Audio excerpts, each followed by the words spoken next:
Good afternoon, everyone, and a warm welcome to all of you joining us here in the room in Belém, and also those joining us online. My name is Javier Ayala. I am with SNV, the Netherlands Development Organization, and it's a real pleasure to welcome you all to this session, Resilience Futures at the Agri-Energy Nexus, building adaptation through food and energy collaboration.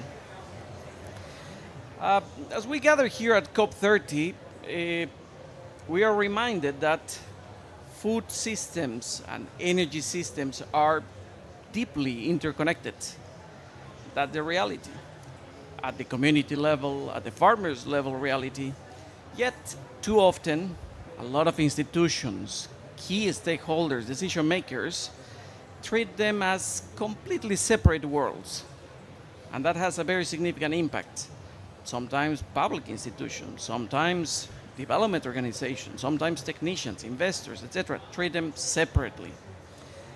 And yet, energy access, particularly renewable energy, remains out of reach for many producers, despite the fact that farmers need this energy for irrigation.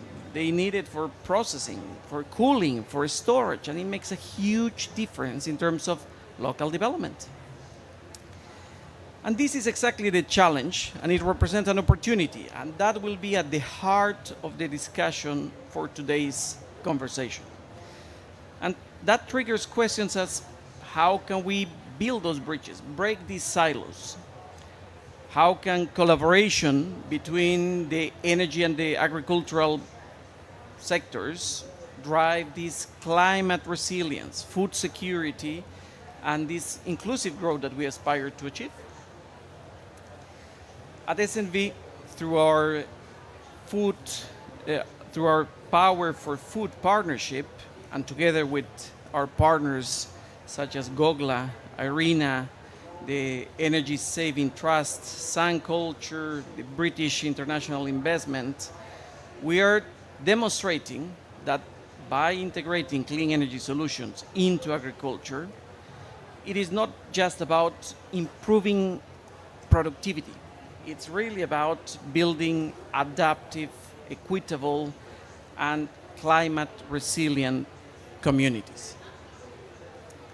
Today's session is part of the action on Food Hub at this COP30, where we aim to turn ideas and commitments and partnerships into actions, driving this systemic change.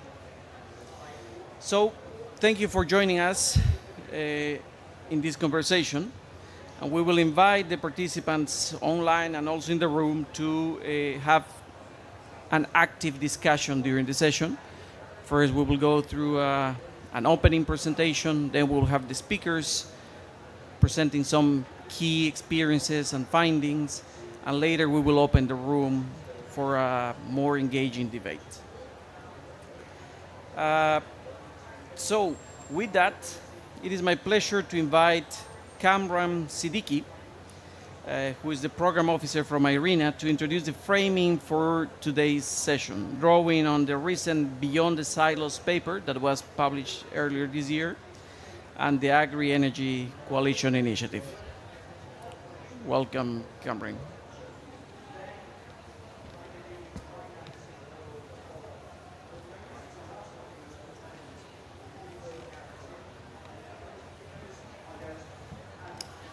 Thank you so much, Xavier. Good afternoon, everyone, or good morning, good evening to those who are joining online. So it's my pleasure to represent the Agri-Energy Coalition on behalf of the International Renewable Energy Agency, presenting the paper that Xavier was mentioning about earlier this year, but also just to emphasize on this critical relationship between energy and agriculture for the socio-economic development. So I have a quick presentation to make. Would take almost 5 minutes or so to give you an idea of why the coalition was established, and also to understand of why it is important to integrate energy across the agriculture and food systems planning, and to also see how we can work together in the form of coalition to expand the work of the coalition and kind of break silos and kind of optimize our utilization of resources.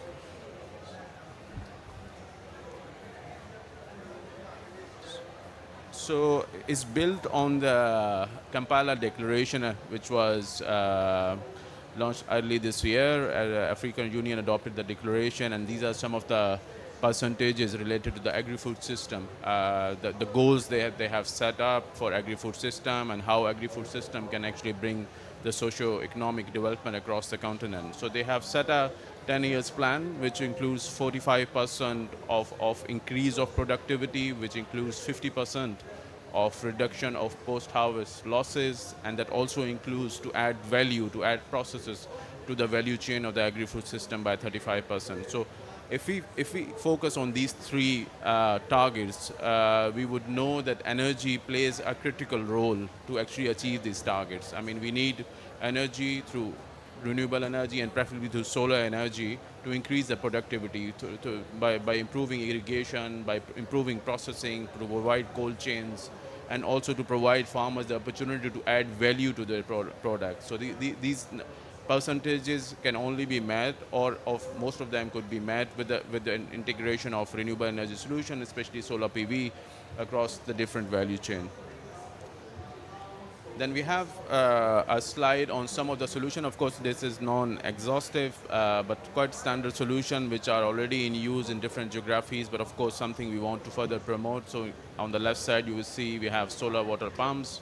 We have solutions that include cold chains through solar refrigerations, and when we have solution that goes beyond the energy solution only, but also on the equipment side of saying that we need a tailored equipment which can run on renewable energy or solar energy, or equipment which can meet the demands of the farmers at the last mile, mainly for the processing purpose.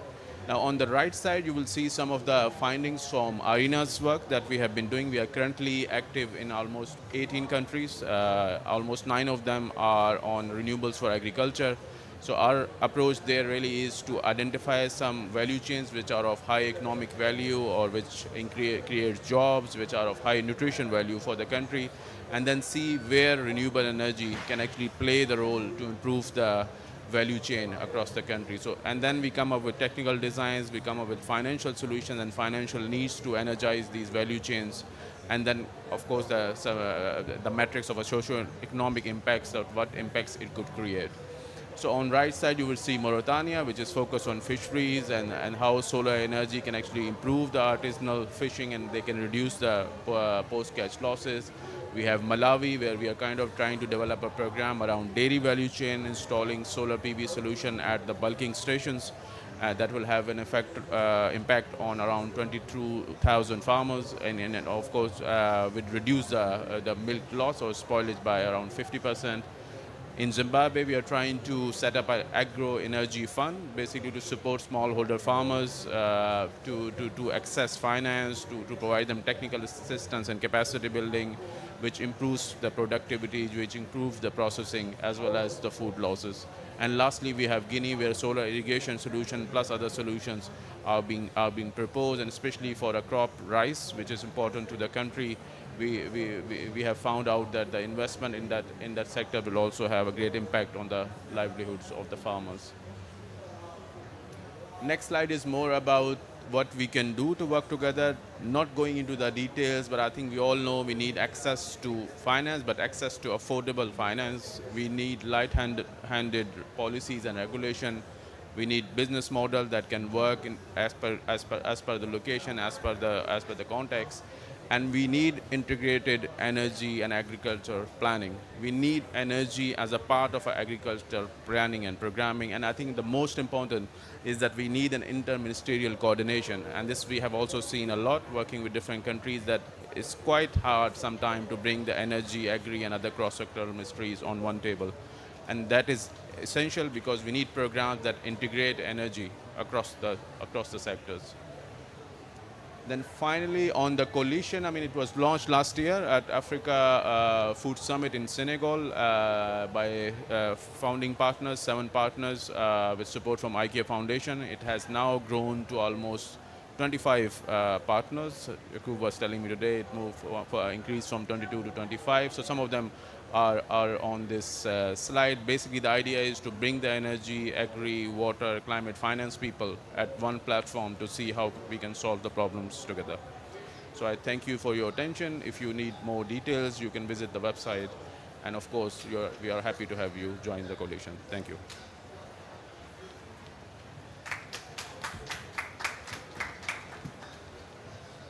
Thank you, Kamran, for that excellent presentation that helps frame this session. And with that, I would like to introduce our panelists for today. Let me briefly introduce our first speaker for today, who also represents one of the partner members of this coalition. First, we have Pomolo Maposa, Deputy Director of East and Southern Africa Country Programs at SNV. She will be sharing how SNV is putting the energy Agri-Nexus into practice through the Power for Food partnership in East Africa. Yeah, can you join us here? Then we're also joined by Jacob Berva, Senior Manager for Strategy and Partnerships at the Energy Saving Trust. Jacob will discuss how research and knowledge sharing is helping to bridge the gap between the energy and the agricultural sectors. And we have Jeremiah Rugito from AGRA, the Alliance for Green Revolution in Africa, who is the specialist on soil health, climate, who will share with us also about their experience and perspectives on this critical topic. Welcome you all. And with that, I would like to probably invite first Pomolo to give us a presentation on the SNV experience and perspective on this topic.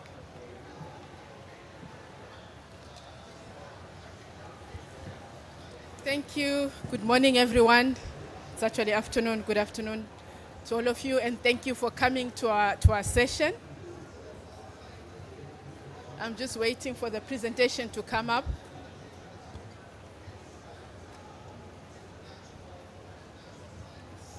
Yeah.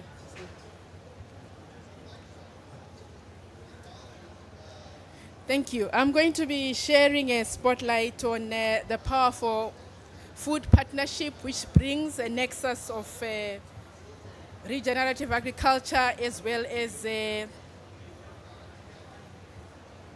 energy. I'm just trying to set up here.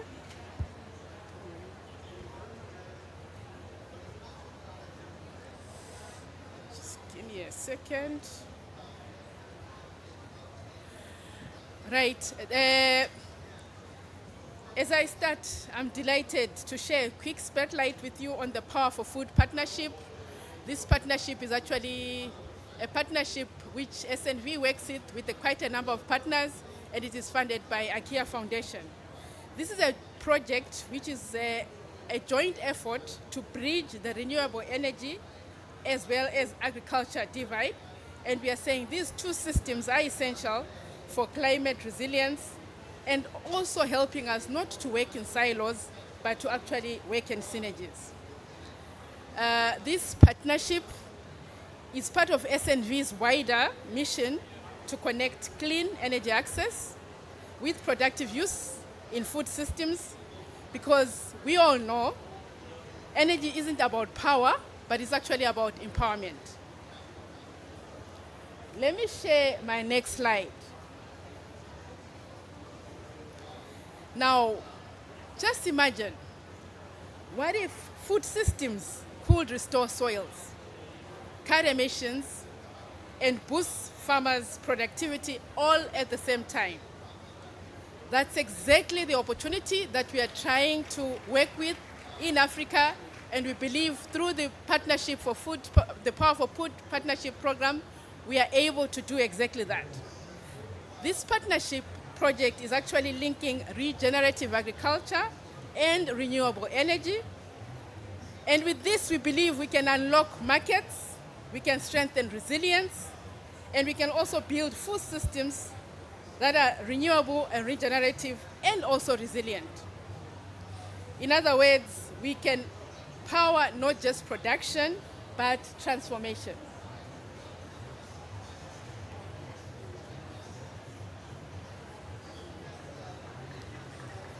Our vision is simple but ambitious. To achieve regenerative, renewable energy-driven, resilient food systems where people have equitable opportunities to sustainably thrive. That's what we are looking at.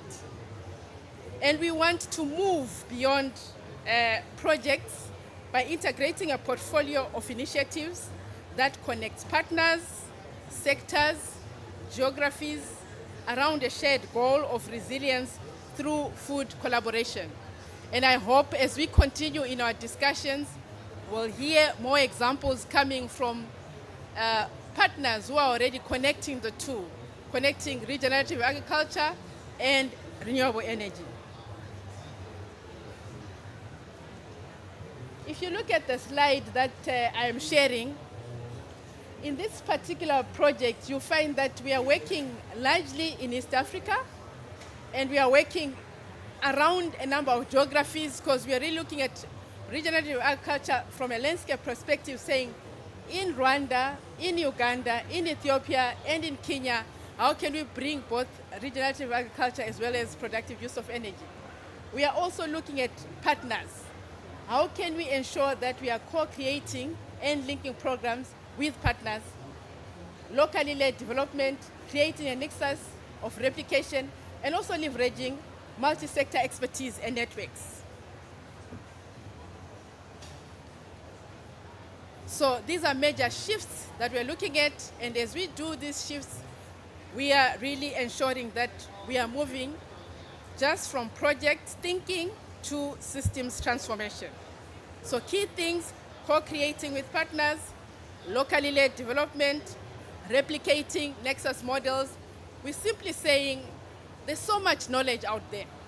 There's so many initiatives out there. But then if we are really going to take it to the next level, we can do it together by jointly coming together. And that's what SNV is looking at in this partnership project, where we are looking at working with our partners, and we are saying, if you've got very good examples, please come and join this movement. Now let me talk a little bit about the interventions that actually informs this particular project or initiative. Basically, there are three: learn, link, and leverage. Those are the key things that we really want to bring out in this particular initiative. First of all, linking. I've spoken to that a little bit before. We're building coalitions, partnerships that connect a system of actors. I'm sure you'll agree with me that it's not easy for agriculture and energy to come together. But if we really want to have resilient food systems, that has to happen. So on the link, on the point of link, we are basically saying, how do you bring all the different actors together? Beyond the technical aspects, we're also looking at partners, governments, civil society, research, science. How do you bring all those various actors together? So that's the link component that we're speaking to. Then we also look at learn. If we are going to power food systems, we have to ensure that we generate and share practice that is based on evidence. Hence, you find that within our partnerships, we have research institutions, we have institutions that are focusing on bringing out the evidence, and we are saying what works, what can be scaled. Remember, we are now talking about scaling. All these initiatives are nice. All these initiatives have been there before, but how do we scale such initiatives? And then the last part is around linking, leverage. And we are saying we embed ways of working into policy, investments, and institutions. This particular COP is about moving from just ambition, commitments, to actual implementation. And for us, within the powerful food partnerships, we are also saying, how do we ensure that we actually have these systems, these scale systems, part of this, the way of doing things actually embedded in policy? How does success look like in the powerful food partnership initiatives? I would say multiple dimensions, a number of things that we are looking at.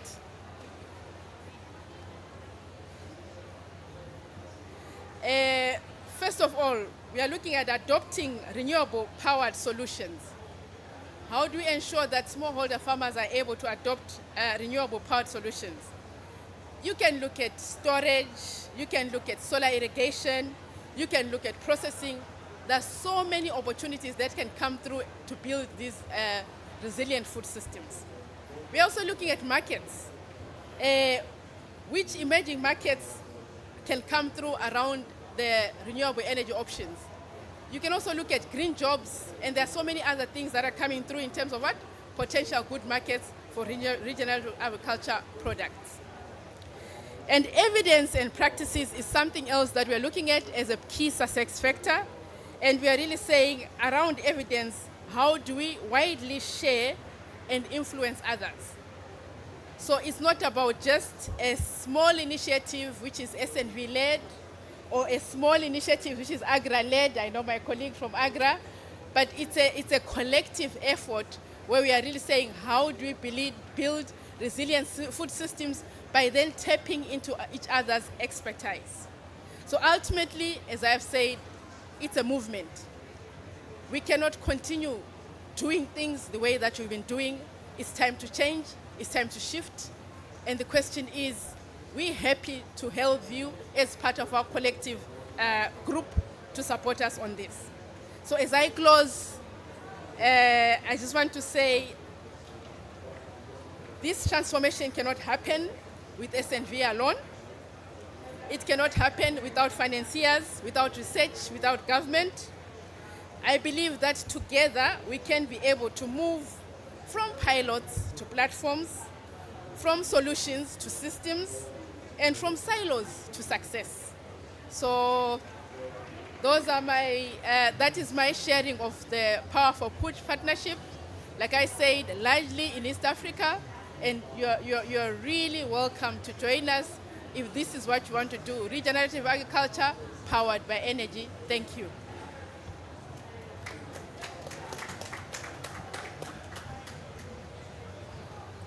Thank you, Pomolo. That's an excellent example on how decentralized energy can really help to strengthen resilience and empower farmers. And now I would like to invite an online speaker, Hack Sternblatt, Chief Growth Officer at Sun Culture, and he will share his perspective on, the business side of this topic. So, Hack, you can, we can see you in the room now. So, please go ahead. You have 5 minutes. Let's keep it within 5, okay? Thank you. Yeah. You can hear me? Can you hear me, Nick? Good? Yeah, it's okay?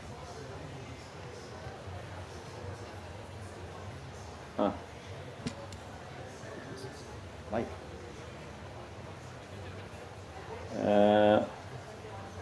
Okay, great. Well, thanks everyone. Great being here. Much appreciated for the invitation by Gogla and SNV and the coalition. My name is Hack Sternblatt. I'm the Chief Growth Officer at Sun Culture. Sun Culture founded in 2012 in Kenya with the sole purpose of making solar irrigation affordable and accessible to smallholder farmers. Oh, sorry, you can move. Do you see the slides? Okay, so I'll move forward the slides.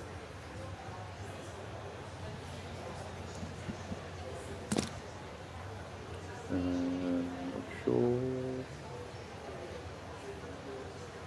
Can you see my slides somewhere? Nope. Okay, well, I can continue without them. That's okay. So yeah, Sun Culture is more or less four building blocks. We have the solar irrigation, which is the hardware. We have what we call the pay-as-you-grow financing, which is obviously essential for these farmers to afford our product. We have the first carbon credit program for solar irrigation in sub-Saharan Africa to further reduce the cost of the products. And then we have obviously a software platform to deliver the system and ensure we have the right information at the right time. And between that, obviously, we have a huge team in the field. So we have a big sales team driving awareness and trust in the technology. We have an installation team delivering, installing after sales service, a finance pay-go team to uphold the portfolio. So it's a big organization need to be able to deliver this technology. I don't know if you see my slides, but if you are, you can go to the third slide around the sun culture customer. I can only see myself. And of course, yeah. So today, we have reached around 65 or more than 65,000 smallholder farmers across 7 markets in sub-Saharan Africa. And these are rural households. Large majority, more than 85% of our farmers are rural households. 35% are living below the poverty line, and there is little options for alternatives. And many of these farmers, around 44%. Yes, now I see. One slide back, please. Great. And 44% are accessing financing for the first time. Also, 87% of farmers buy our pump on the financing. It's a very critical number. So without financing, without carbon reduction, without further potential RBF or subsidy programs, it's incredibly hard for these farmers to access this technology. Next slide, please. So obviously, what happens, what happens after we install this pump? Obviously, it happens over time. It's a slow process. A farmer who has been doing maize in the last 3 generations won't go to do 100% tomatoes in one season. It's a slow effect. But we do see by having access to the household water to the household, so it's also the wash segment, so for cleaning, cooking, drinking, etc., and saving a lot of time to not have to collect that water manually, enables the farmer to do more on the farm. Of course, it enables the farmers to get water to their livestock and animals. And of course, then the third piece, which is the agriculture, so be able to move from in many places in Kenya from 1 season to 2 seasons per year, be able to move from low value crops to high value crops, is really when you're starting to see the big economic change that we have seen since we started. If you can hear me, you have 30 seconds left, please. Okay, thank you. And next slide, please, my last slide. And this is, of course, where irrigation is only part of the puzzle, and this is where really this collaboration is important. So obviously irrigation is one piece, but access to training, access to input, access to market, cooling is really where we'll continue to move this needle forward. And yeah, I will pause there, but I really look forward to the discussions.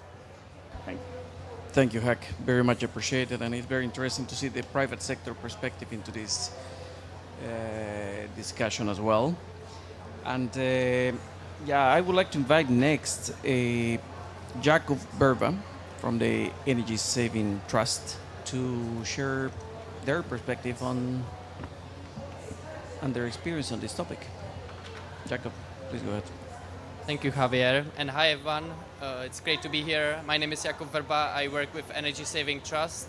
We are a non-profit focused on tackling the climate emergency through renewable energy, energy efficiency, and low-carbon transport. And we also sit on the advisory steering committee for the Power for Food partnership that Javier and Pomolo mentioned today.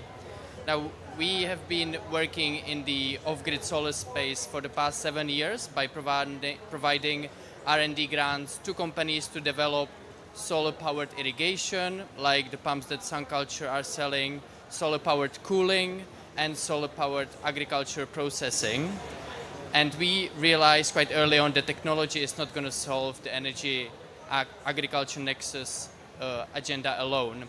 And so, although we are quite new to the regenerative agriculture space, when we went to the Africa Food Systems Forum in Dakar, we realized that we as energy sector have quite different priorities than the agriculture and health sector, but our ultimate outcome is the same, to have a resilient future for farmers and other population in rural areas. So when you talk to people from my solar energy sector, when you talk about the Nexus, people often think about decarbonization or improved livelihoods. Whereas when we talk to our agriculture colleagues, they would often think of mechanization, post-harvest management, or increased yields. And then you talk to the health experts, and they will talk about about food security and improved nutrition. So I'm not saying that we need to change our priorities, but we need to be mindful of the priorities of different sectors to make sure that we can facilitate each other's success. And as Kamran mentioned earlier, we brought together a consortium to work on a research that was published earlier this year in the Beyond Silos report. And there we identify 4 different levels of collaboration, which focuses on independent, consultation, co-creation, and facilitation. So many stakeholders are still in the independent space where they develop their energy program on their own, or it could be agriculture ministries that develop their agriculture energy nexus program, but they don't consult with anyone else, which obviously, as you can probably imagine, usually doesn't lead to great outcomes. Now, many organizations are now in the consultation phase where you have kind of a sprinkle of agriculture experts focusing on the energy program, but it's still not enough. Where we want to really be is in the facilitation level of collaboration, which is exactly what the Powerful Fruit Partnership are striving towards, and we are hoping that they can be used as a case study, an example of what the sector can achieve and what other sectors can also achieve. Now, as part of this research, it has now spun out into the Agri-Energy coalition that Kamran mentioned earlier. We have 25 members already. Our focus is on convening policymakers and decision makers and program implementers to really co-create and facilitate this nexus together. We have already managed to convene energy ministries in Dakar 2 months ago, and we are planning to do a lot more of that. And I guess it's still relatively early to talk about lessons learned because we formally launched the coalition only 2 months ago. But one lesson that we have already learned is that we need to identify ambassadors and champions from different sectors to convene the message. So it's not us, energy people, going to agriculture ministries to tell them what they think they should be doing.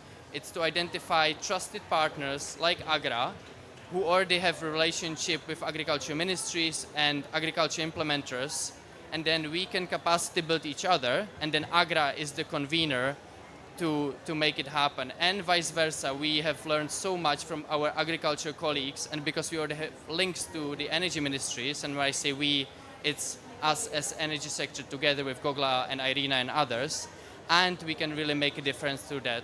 So we are really hoping that we'll have more lessons to be shared over the coming months and years. We are actually planning to formalize the coalition next week when we all meet in the Netherlands as the co-founding members. And if anyone is interested in joining the coalition, now is the perfect time because the momentum is growing, and everyone is welcome to join, especially if you work in nutrition, water, agriculture, or energy sector. Thank you very much. Perfect timing, Jacob. Thank you so much for sharing that perspective and experience from the research and knowledge sharing work that you do. And I would like to invite next Jeremiah to share the experience and perspective on working with small farmers.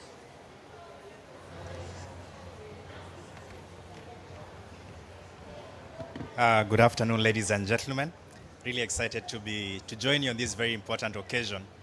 As you rightly mentioned, my name is Jeremiah Rogito, Dr. Jeremiah Rogito. I work with AGRA as a specialist for soil health and climate. You know, when AGRA was founded in 2006 by Kofi Annan, he had a vision on only one thing, to drive a uniquely African green revolution. And it was very clear in Kofi Annan's mind in terms of driving a uniquely African green revolution. There are 3 things that Kofi Annan really thought would have powered this particular transformation. One is to ensure that we have good practices in terms of soil health. The other one is to be able to capacity build governments in terms of policy and state capability. But the other one also that was very clear on his mind is in terms of the seed. You know, fast forward to in 2006 when AGRA was founded, I was actually 10 years old. This is very important because 2 days ago, right here at COP30, I actually turned 30. So COP30 is actually my age mate. But over then, we've seen things are changing over time, and therefore it's important for us to be able to continue to adapt with the changing systems across the region. You know, after undertaking my master's in a business school, one of the things that I left there was really fired to go and be engaged in farming. And one thing that our professor used to say all the time is that it's better for you to make millions in a kiosk. Kiosk is a small shop, than to make losses in a supermarket. And at that time, I used to be a very smallholder farmer, really doing it in a very small scale and doing extremely well. And I left there with a vision to actually upscale into a 50-acre piece of land so as to be able to make more money and perhaps not come here to cope as an agri-employee, but maybe come here as a wealthy farmer to come and advise other farmers what should be done. But one thing, anytime I used to go to the farm and I meet the farm supervisor, quickly actually we'll be able to see some specific challenges on the farm. When you see any particular challenge in the farm, you ask him, why is this not happening? He says, okay, we do not have enough manpower to actually be able to drive this particular action. You ask him, why is the crops not irrigated, that it's very difficult to irrigate. And we all agree that agriculture is important, but we also agree that it's critically important also to think about the energy. And I think this coming together with this particular coalition to really rethink about how we're able to build together the synergies between agriculture in itself, but also the energy component to be able to work together. And really want to appreciate the support we received from the IKEA Foundation. Many years ago, I worked with SNV myself, leading their first regenerative agriculture program at that time. Worked very closely also when RIAMS came into board. Seeds of Change, which is now called Power for Food. And really seeing that we're able to build this integration and having a long-term program that can be able to bring together the synergies that is required to actually be able to drive this particular transformation. I don't want to bore you with a lot of my wisdom this particular morning. As you rightly know, I'm the age mate of COP, but really to appreciate the coming together of these many partners and look forward to continued collaborations and discussion as we work together to build these synergies. Thank you very much.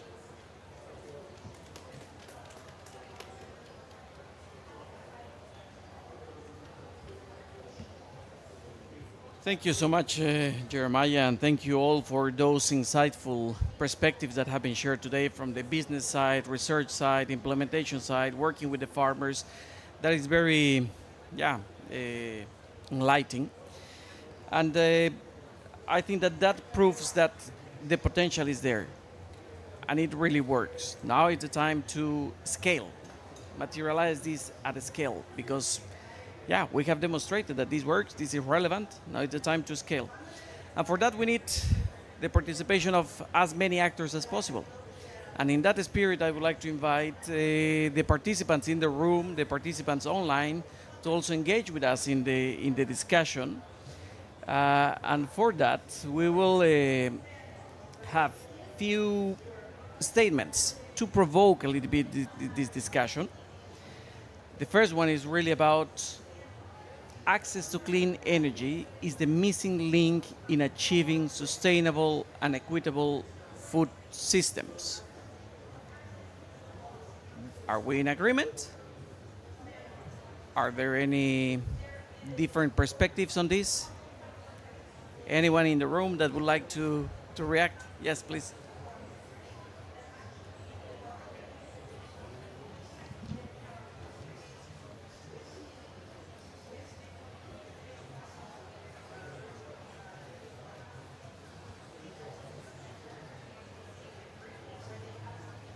Thank you. I think we have got so many insight on how things are moving in. Can you get closer to it? Yeah, how things are moving in different level. When it comes to the energy sector, as you are saying, the biomass not going as so much of clean energy because of even though the rural level. The 90% of the households are using the biomass, especially in the different purposes.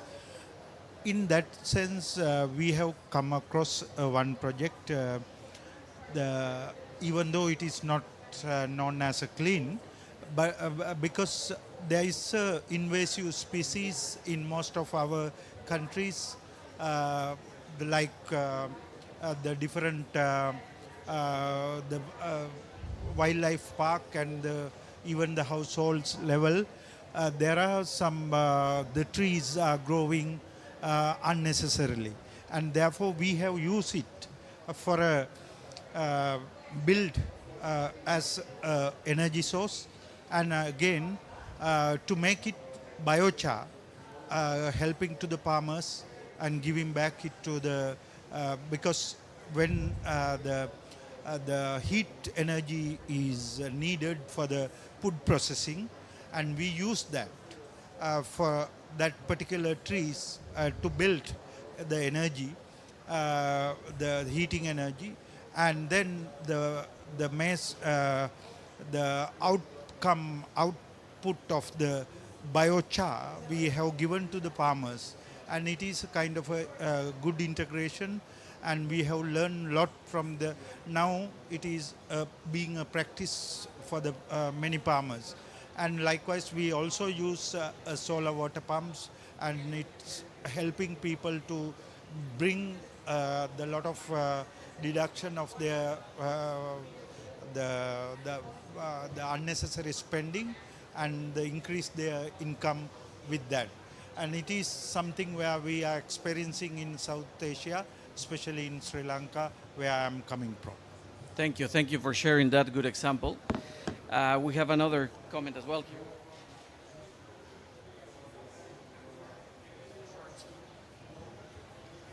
Thank you so much. First of all, I just wanted to thank the amazing presenters and that contribution to this conversation where clean energy, I think, absolutely is an important link in achieving those sustainable, equitable food systems. But I would posit that it's the integrated solution of bringing together clean energy, the regenerative productivity models, access to finance, thinking about the differential vulnerabilities of the different communities that we're trying to serve, the political will, getting the communities, that the missing link is bringing all of those people together. And it's those holistic solutions. And I think what's been presented is absolutely a leap forward. And I think what's exciting to be here at COP is to join with those other like-minded people, because they're here today. At the different sessions that we're at, and linking you all with some of the great work of those other organizations, I would argue is the missing link that hopefully we can take up for. Great, great. Thank you. Thank you for that. That's an excellent point. It's really about that system transformation approach that is really needed to achieve real results here. Can I take your comment? Here, yeah, please. So I'll keep it short, yeah. Henry from Agra. I agree with the statement, but I think there are a few things that are missing. The main one is affordability, yeah? Affordability. Yeah. So access to affordable, clean energy, yeah? Because cost also has implications, yeah? So the 4 A's, is it accessible? Is it affordable?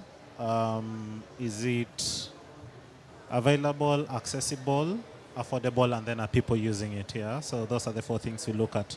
So I think if we would add the word affordable clean energy, I think then it builds to equitability.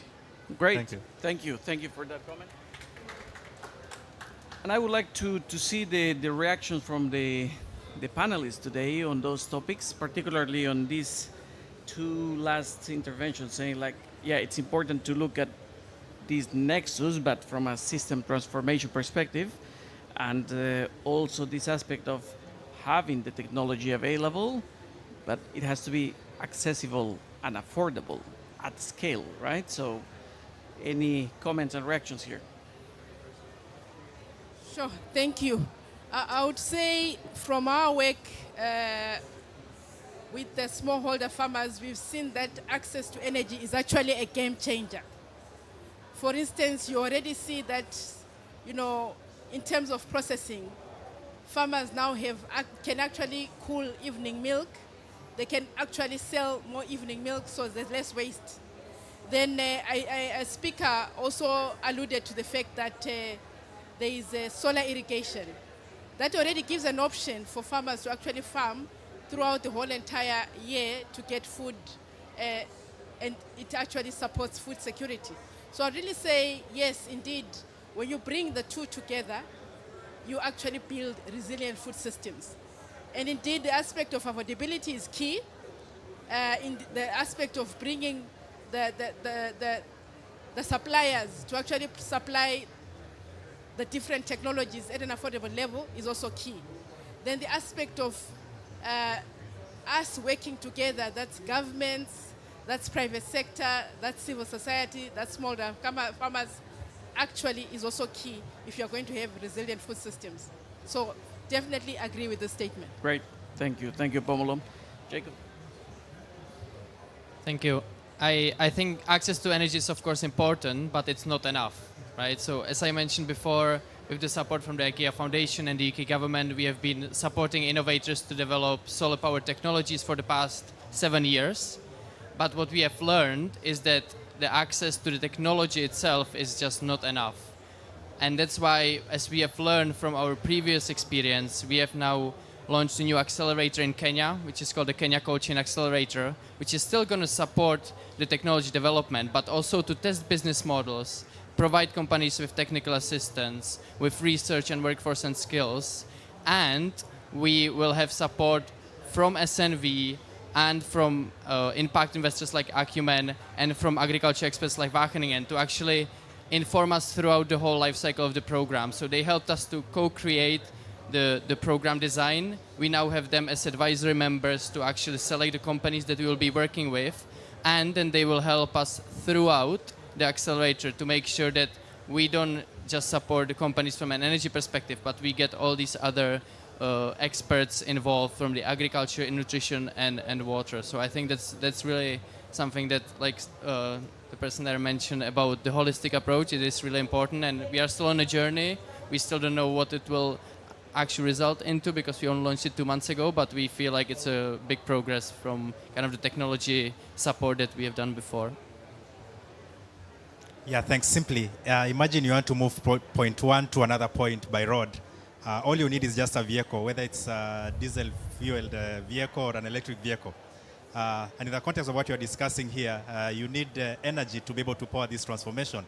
But to the extent that you put there the last line, that is it sustainable, is it resilient, you definitely need clean energy to be able to have something that is resilient and is sustainable. So I agree. Great. No, thank you for that.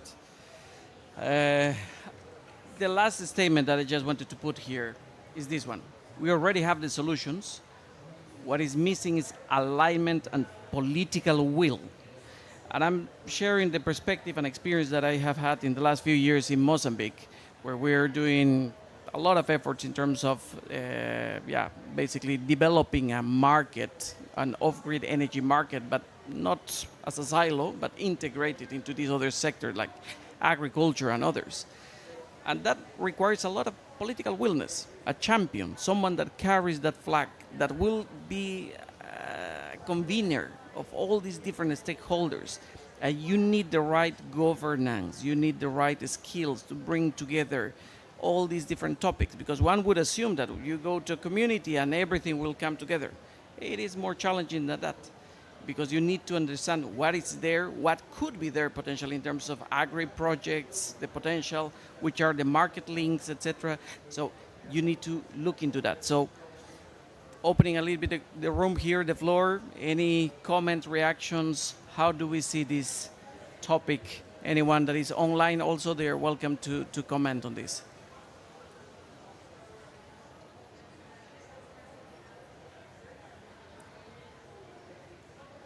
Any final reactions from the panel members on this topic?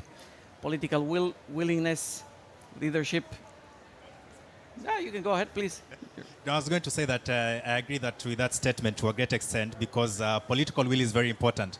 I'm just seated here and trying to imagine myself coming from Kenya and looking at my total net worth seated in this. I have a couple of dollars here, but this dollars is not enough to be able to transform the system that you want to do.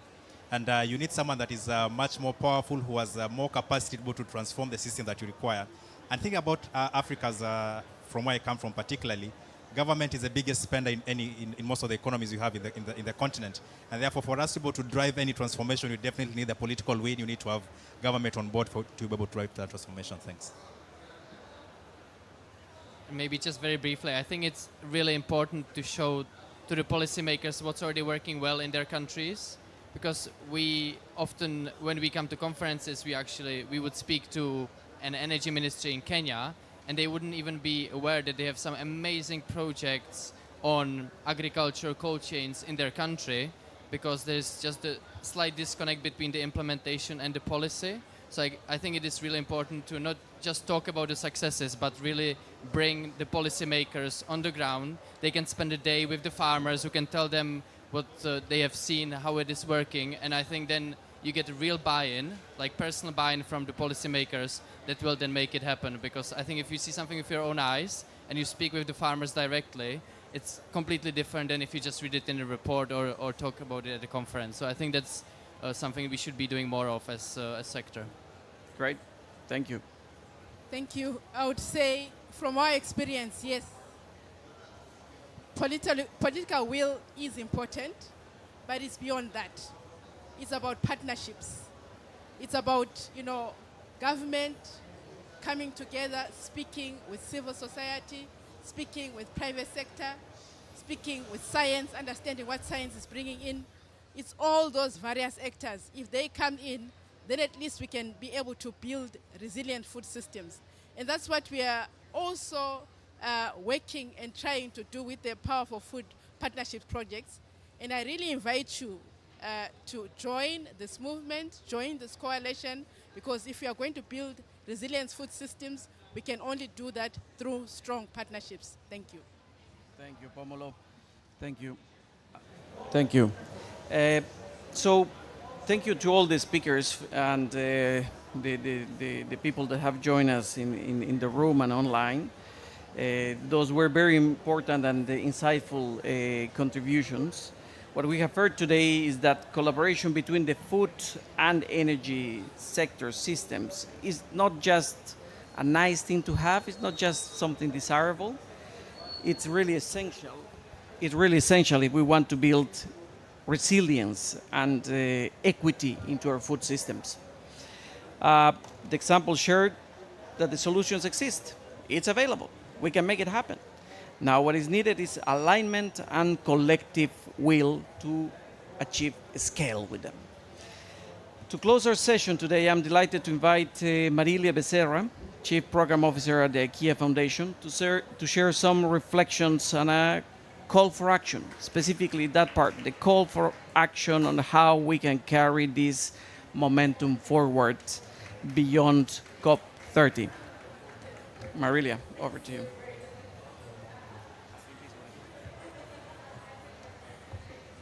Thank you so much. It is just so nice to be here to close a conversation with the IKEA Foundation's partners. We are really honored to partner with all three organizations. I think the first thing I wanted to call into action is when I think about systems transformation, I really, looking at the past, where have we not been effective? And I think we funders have been very guilty of creating silos in the field and going to you who are working it and saying, actually, we just want this sliver of this piece of work that I can measure and have results, please, in 3 months for an interim report. So I think, and I hope that we funders are learning our lesson and are beginning to think with you in a polyfocal way, right? We think of a farmer in a rural area anywhere in this world, and we think, oh yeah, well, they need energy, or they need extension services, or they need inputs. And we think about them in these horizontals, but they live in these verticals, but they live in a horizontal, right? So I love to see both the coalition and the Power for Food initiative really breaking through these silos, because I do agree with you. Fundamentally, the missing link is the weaving of all the good work that is out there. We are missing so much opportunity in the intersection of food, nutrition, and energy, enterprise development, all of it, right? I can't remember now who was talking about priorities. Maybe it was you, Jacob, who was saying we are organizations, we don't need to change our priorities. I agree with you that it is really good to have focus and have priorities. And I think the challenge then that I leave you in the room and online to to tackle is how do we see those priorities within a larger whole, within a context that is complex, right? The simplicity of a solution really benefits from an understanding of its place in the complexity of a system. So I just am thrilled. I hope that you will hold us funders accountable for our role in thinking systemically with you. And I hope that, we can continue this partnership. It's not a sprint, it's a marathon. So we need to drink our water, eat our nutrition along the way, and hopefully we're going to be able to meet the goals of the Kampala Declaration and beyond. So thank you all for the work you do every day, for joining us today. Oh, I want to say one more thing. How cool it is. I'm Brazilian. To have you all suffering the heat that I grew up with here for a moment. Forgive us. But I actually think it's really good. It's really good. Everybody's a little bit out of the regular comfort mode. We have bodies.